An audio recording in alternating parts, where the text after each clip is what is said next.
7 workouts, 3 days, 38 divisions, and nearly 500 athletes have made their way through the desert to Tempe, Arizona. We're back inside Arizona State University for the second year of the Desert City Classic. Welcome to the Desert City Cool Down. I'm Kalil, and with a handful of games and semifinal athletes, we're already seeing tight races separated by just seconds. Elites started day one out at the NOCO pool stage with a little pump sesh before finishing the workout with a swim. Earlier today, I caught up with the 10-time CrossFit Games athlete, affiliate owner, and programmer of DCC, Scott Panchik, to take a look at what went into developing the workouts. Scott, it's great to have you back at Desert City Classic. You were here last year, but now you are in control programming these workouts for the athletes. 7 total. Yes. What was that like for you? It was quite the experience, right? So being on the competitive side for so long, you dream up these workouts and you train for certain things and you're like, man, I'd love to see this or I'd love to see that. And you have all these ideas in your mind from all the years competing, and to be able to like sit down and say, okay, now let's put them onto paper, make it kind of fit all together. It's like poetry, like it needs to make sense, and there needs to be like a theme of the weekend. And it needs to be a challenging test. Let's first take a look at workout number 1. We have benching with the dumbbells, we have rowers, but then you end the workout with a 250-meter swim. Yes, Oof. absolutely. Take me through like how you came up with that one. Yeah, so when you traditionally see swimming workouts in the past, like a lot of the times it's paired with other monostructural movements, right? So it's like a long swim, and typically your longer swim, you see the same people that are good at running and biking long are the ones that traditionally do well.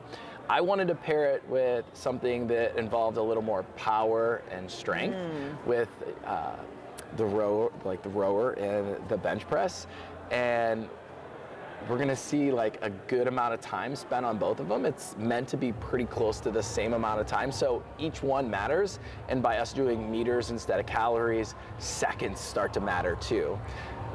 Yeah. Let's first, before we even get into the swimming portion, just looking at the pairing of rowing and bench press. That seems kind of like a pump sesh to me. For sure. That, what's gonna go through the body, and what are some of those athletes that are gonna fare well in the first part? Yeah, so when you look at like a row, it is a movement very similar to swimming, right? You're using your lats, you're using your arms, you're using your legs. So very, very similar stimulus in a sense of what muscles it's going to tax. By getting the bench press in there at I would consider it a moderate load with a higher repetition, we're gonna get a lot of lactic acid build up in the arms and legs, and then we're gonna find out who can get in the water and be a proficient swimmer. And I think what you'll see is the proficient swimmers may be struggling a little bit more with the high power output on the machine and the heavier dumbbells on the bench press, and then getting in that water and making up some time, versus some of our bigger, stronger athletes that may be the first ones off the rower and bench press, but maybe taking a little bit of time to get in that water because they're not quite as comfortable. I always say like muscle sinks. So you're expecting to see some lane changes or leaderboard changes once they get to that final swim in the workout. Yeah, we want to create a race, and we want to find not the best swimmer, not the best person on the bench press and row, but who is good at both of them. And I really tried to put that focus into a lot of the workouts this weekend. When I mentioned themes, like I think it's, when you look at back to like our history in the sport and benchmarks and how elegant they were written, right? You look at traditional workouts like Fran and Diane, and they're just, beautifully paired together with complementary movements, right? You got a heavy deadlift in Diane and handstand push-ups, high skill, and pull-ups and thrusters, and you don't traditionally see people that are great at both. They usually have one or the other that they're a little better at. So I wanted to carry that theme over into a lot of the things that we did this weekend, and we even finished the weekend with Ellen, which is a new benchmark that we saw released a few years ago.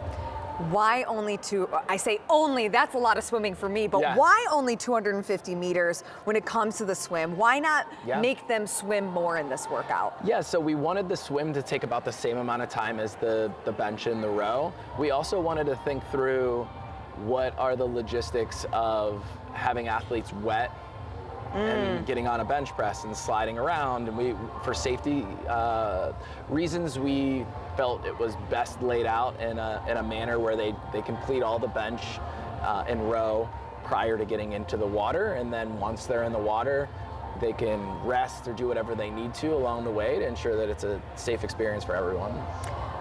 When you look at this workout, do you have any predictions or athlete styles that you'll see fare well in this one? Oh, man, I think those that can stay steady on the row, I don't think it needs to be crazy fast.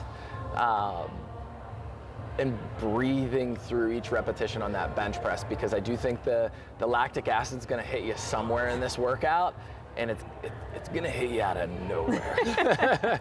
So I'm excited to watch these athletes take on this event and see how they do. Okay, and we'll have to see how you do, because you're going to be doing this one as well. Hey, you got to practice what you preach. So I'm going to try to find one workout a day to hop in and just have some fun and enjoy the community and the experience. And that's the goal, right? It's, we're here to just bring our communities together and challenge ourselves and just, I don't know, bring back those grassroots to CrossFit. Yeah, I love it. Well, Scott, thank you so much. We'll catch up with him in just a bit as we look at workouts number 2 and 3.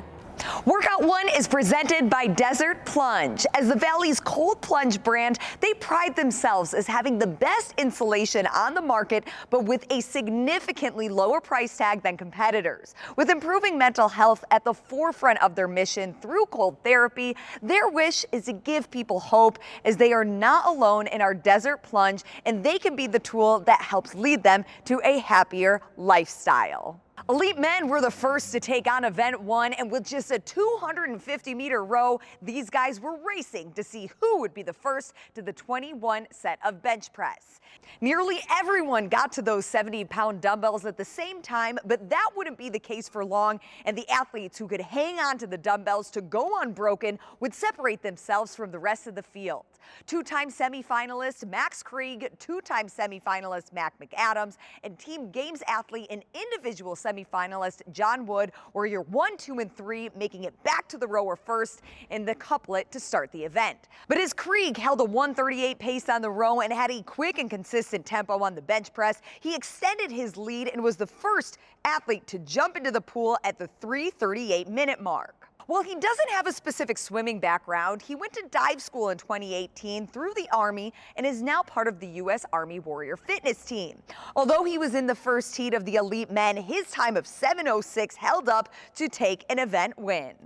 Was there a game plan going into it? The bench row into the swim, or was going to go all out the whole time? I was confident I'd keep the bench unbroken, go pretty fast on the rower, and then I wouldn't say I'm the best swimmer, so I knew my swimming speed was going to be pretty much what it was, so I wanted to get in the water pretty fast.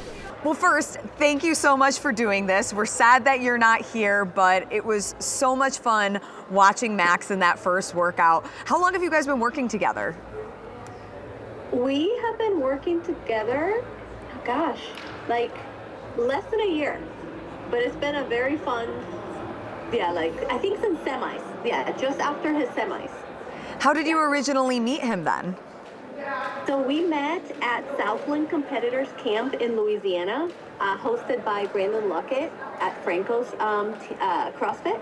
And right away we just connected, and we have similarities with how we are very analytical and stuff. So yeah, it was really fun to, have the opportunity to work with an individual.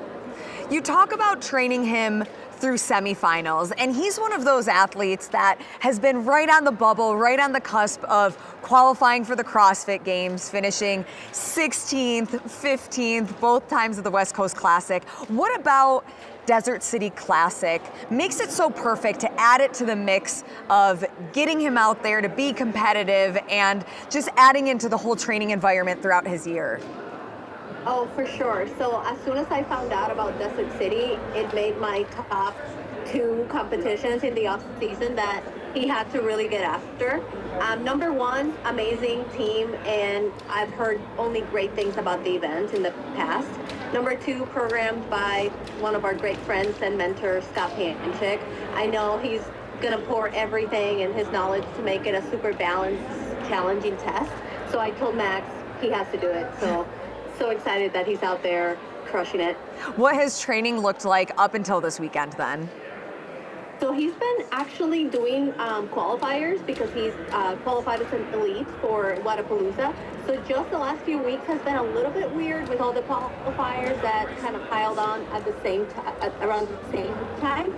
Not that long ago, he did extremely well at Crash. He placed 4th. So yeah, he's been having a pretty busy last few months, but he's been working really hard, going after weaknesses. I'm just so proud of him. He's really crushing it.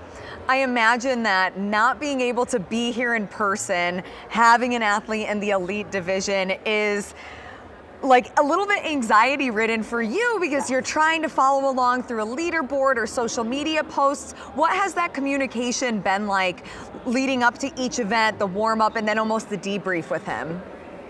Yeah, so last night I actually joined the athlete briefing via Instagram. So I was trying to just kind of get caught up on the events and the standards and all that. This morning we had a phone call to just go through like the strategy, especially for the day and kind of looking ahead towards the weekend. But the best part was, I was like breaking out trying to find something to track and like, because I knew when he was competing. But then JT messaged me and then Panchik messaged me. And so it was just, kind of major FOMO not being there, but knowing that he's in good hands and has a really great team around him makes me feel a lot better. So you found out that he won the first event through text messages of folks here? Yes. Literally JT is who I found out from.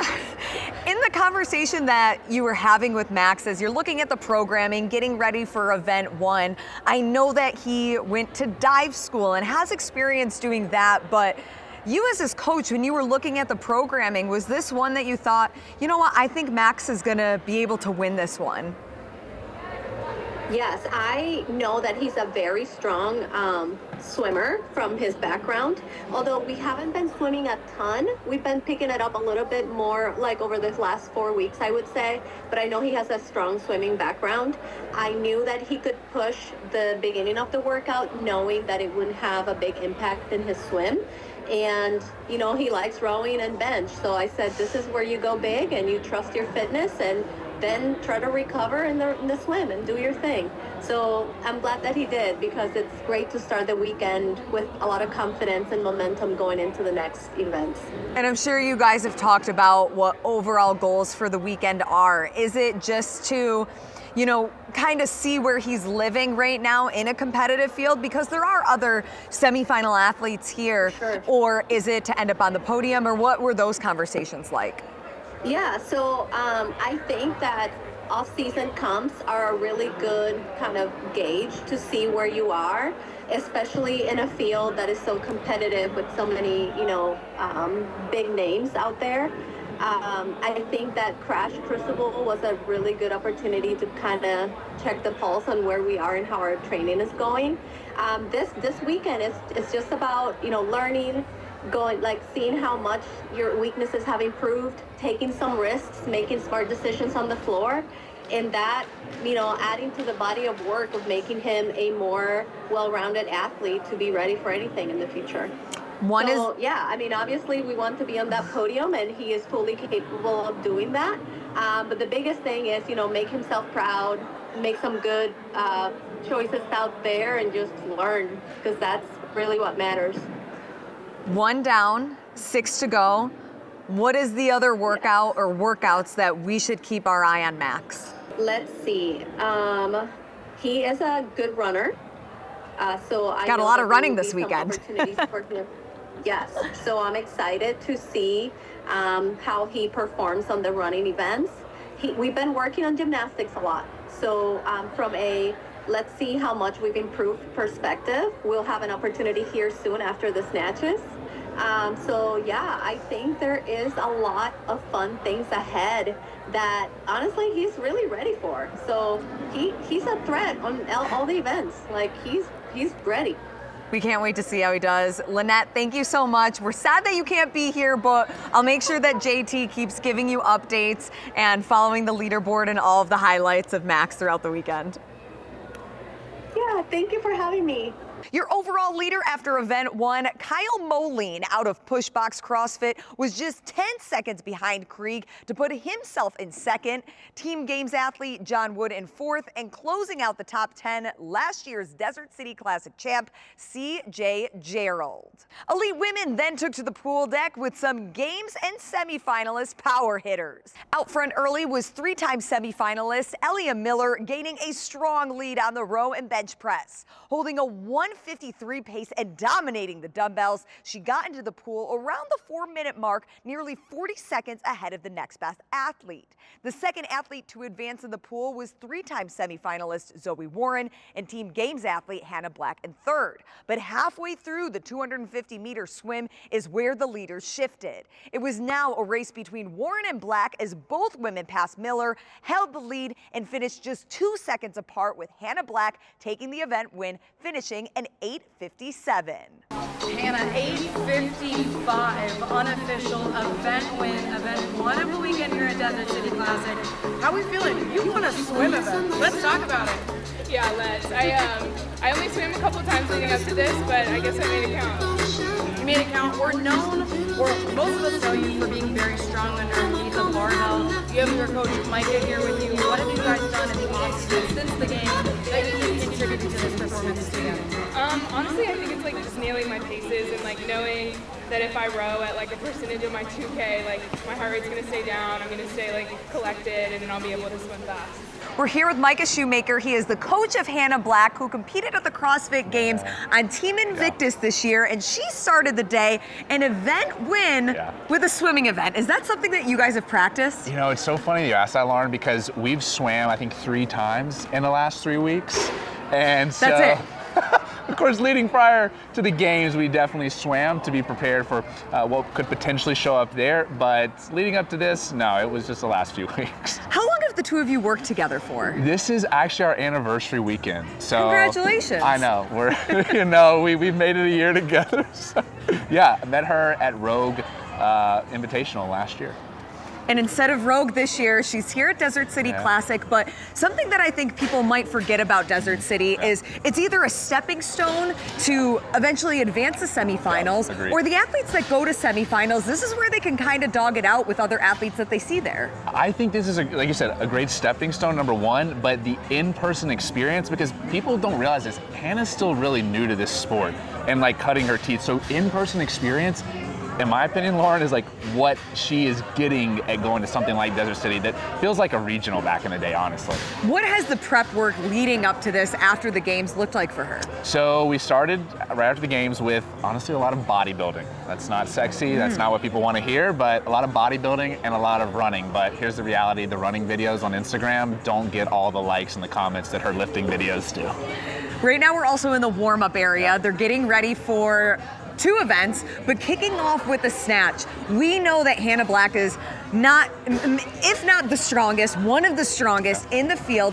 You said she recently PR'd at 200, I thought it was 225, but 1 more pound, 226. Yeah, so, you know, a lot of people think that, you know, Hannah is lifting every day and that this is like, but like she's just naturally, she's got a weightlifting background, trained with, you know, Travis Mash back in the day, like, you know, OG like weightlifting, and quite frankly, just that carryover has just continued to stick with her throughout her career, her CrossFit career. And so, surprise to say, she doesn't lift that much. Okay, so even though she doesn't lift that much, still one of the strongest. Knowing that we have 7 lifts, what do you think the heaviest she's gonna go today is? Well, since this is coming out after the fact, I can say this is coming out now, I can, you know, hold it back. But so what we talked about was a lot of what we look at is who else is in the field. Because surprise, we're not playing against the best lifter ever. We're just playing against potentially the girl in that heat or in the heat after. So we've done some research, and we know kind of what these girls are going to hit, and what we're aiming for is 185 to 195. That's our goal. Okay, those are little nuggets without giving away anything. Who are the women that you're watching? Do you have any stats or data on what numbers we can expect from the rest of the field? So you talked about Hannah probably being one of the strongest girls, and so she has an in competition, I believe, fact check me, I believe she holds the world record in competition in CrossFit for the snatch at 215. Semifinals 2 years ago. Semifinals 2 years ago. Okay. There was a very strong lady by the name of Madison, and she hit 210 that same exact year. So we know that these girls are going to be slinging and sending that weight. No Hannah question Black, about it. Madison McElhaney, Yes. they are going to duke it out in the snatch. What else can we expect to see from Hannah when you look at the rest of the format and the workouts this weekend? So we've been working, as a coach, I think, I look at this and go, where are opportunities to learn, right? And for us, we've been working a lot on her running. She PR'd at the games for that mile, right? And so I'm excited, and she's excited to test that out on the run event with the rope climbs sandwiched in between. So we're very excited about that event. Well, thank you so much to catch up You're with welcome. you, Micah. Good luck to you and the rest of your athletes. Thank you. The women had some crazy close races, with first through third separated by just 6 seconds. Rookie Games athlete Hattie Canyo was able to lock in a 4th place finish, and a big start for Elia Miller, taking a top 5 in a swim workout, something that she's historically struggled with. For workout 2 and 3, we moved inside for back-to-back workouts, testing the athlete's strength and gymnastics skills, and we also caught up once again with programmer Scott Panchik.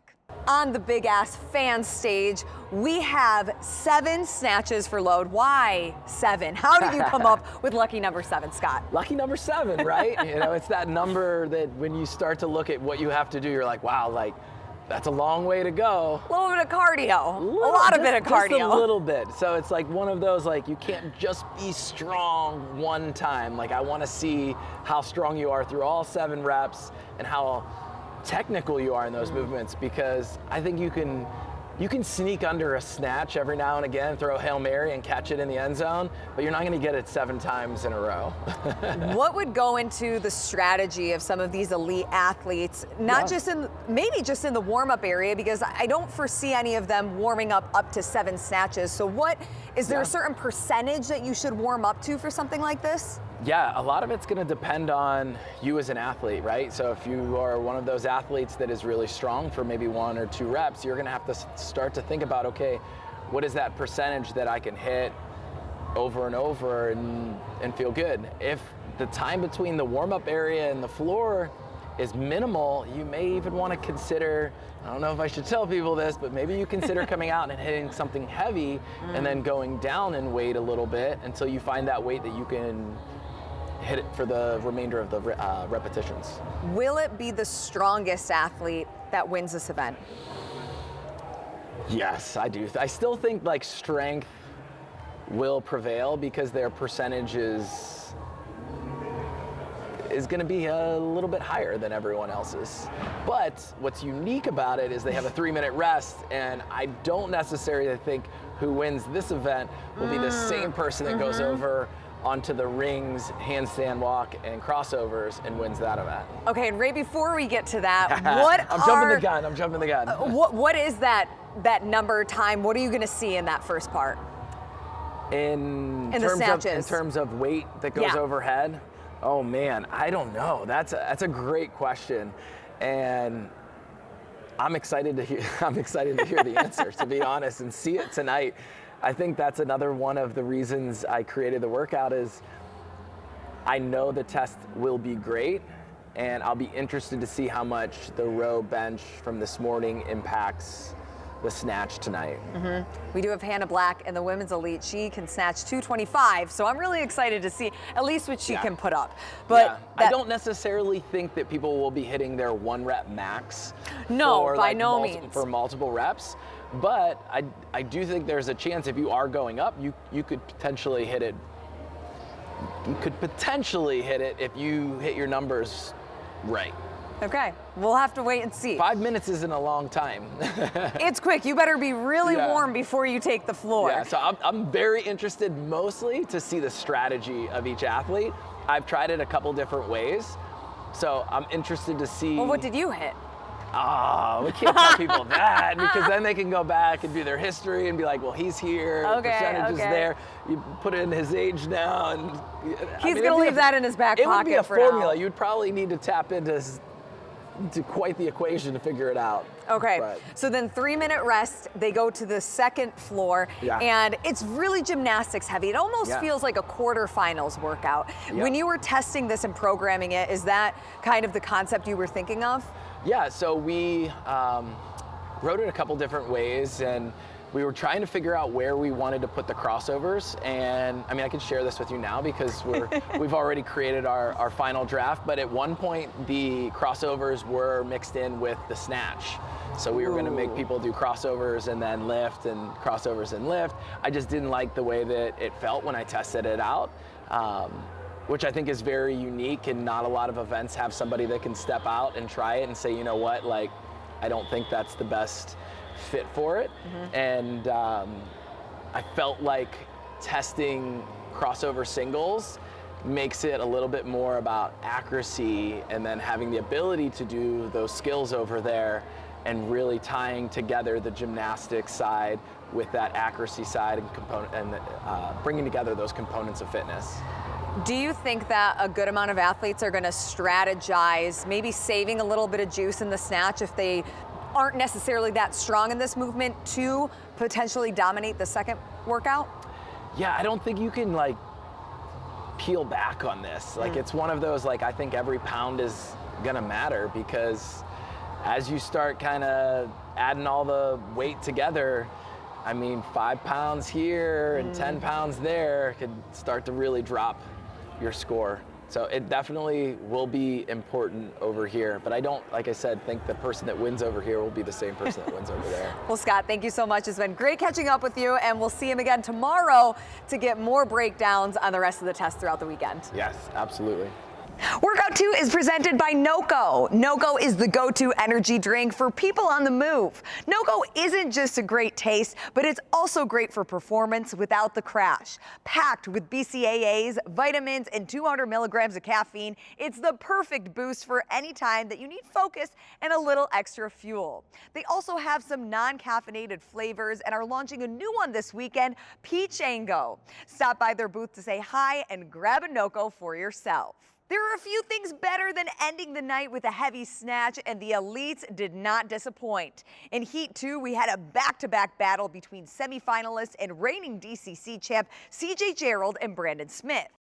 Both opening up with 265, Gerald jumped first to 280, then 285, but as Smith got warm and was able to have his eye on Gerald with his lane slightly behind him, he then jumped to 295 and hit his final snatch at 305 for a 10-pound lifetime PR and event win. Event number 2, let's talk about it. CJ was right there pushing with you. What was the game plan versus what actually happened out there on the floor? That was beautiful to watch. Yeah, so I just looked at CJ and saw we had the same way to start, so it's pretty easy. He's right in front of me. But what's the plan? I wanted to do basically the one, 265, 275, had a little mix, but they ended with a 10-pound PR, so figured out. As the women took to the floor, it was no surprise that all eyes were going to be on Team Games athlete Hannah Black, especially after coach Micah Shoemaker confirmed that she recently PR'd her snatch at 226 pounds. She hit 185 for 3, then went 190, 195, 205, and then finished at 215. That's 95% of her 1 RM. Impressive for anyone under that type of fatigue. Take a deep breath. Yeah, let me take a deep breath really quick. Okay, I'm good. And I'm always excited to watch what you're going to do with the barbell, what you can do with the barbell. 215. Am I crazy for thinking that's a light bar for you? Honestly, the hardest part of that workout was just waiting. Like standing there waiting, looking at my coach, looking around me. It was not fun. I would rather hit like 215 10 times than just stand there. Workout 3 is presented by StreamFit, the only all-in-one gym management and competition platform. And for $150 a month, you can have full customization, have full CRM and membership management, workflow automations, 24/7 locking integrations, and so much more. And to learn more, you can go to streamfit.com. Workout 3 began just 3 minutes after the snatch event, and as athletes changed the floor, they reset. For the elites, it was those who had superior gymnastics and strong grip strength to go unbroken that ultimately won this one. For the men, John Wood and Mac McAdams would lead the way early on through the bar muscle-ups when McAdams gained the lead. But that was the last time McAdams would hold on, as the race then shifted between Wood and Brandon Fabry. Racing side by side in the lanes next to each other, it was any man's race until the ring muscle-ups when Fabry dropped and Woods continued to go unbroken to solidify an event win with a time of 4:55, the only athlete to go sub-5. At the close of day 1, John Wood leading by 28 points ahead of CJ Gerald, with Brandon Smith and Max Krieg tied in points for that third and final spot. Each event is worth 100 points, so still plenty of time to see some shifts, especially as we continue to diversify our movements through the course of the weekend. For the women, a similar story, but this one came down to a few technical errors that determined the winner. The early leaders were two-time Games teen athlete and semifinal individual Healy and two-time semifinalist Carson Wolf. The two held the lead through the bar muscle-ups as Kanthok goes unbroken while Wolf breaks, giving her a decent-sized lead. But while Kanthok was the first athlete to the ring muscle-ups, she missed the rings as she jumped, making them swing and costing her precious seconds to fix and reset. This allowed Zoe Warren to enter the chat and go step for step on the handstand walks against Kanthok, but then Kanthok falls, allowing Warren to gain the lead and lock in the event win, finishing in 5:27. Amazing performance in event number 3. It was a battle for the entire heat, coming down to the final crossovers. Were you looking at Healy, looking at the rest of the field, or you just narrowed down on the finish line, trying to get to your partner over there? Yeah, just trying to finish strong, and I could hear some stuff overhead, and gotta go fast. Overall leaders at the end of day 1 for the women, the point spread is even tighter than the elite men. Hannah Black and Madison Michelini tied for first, and Zoe Warren and Hattie Canyo tied for second spot, just 8 points behind. With the longest day of competition now behind us, tomorrow has just 2 workouts on tap, with the elite men and women starting in the afternoon. From Tempe, Arizona, I'm Lauren Kalil, and we'll see you back here for day 2 of the Desert City Cool Down.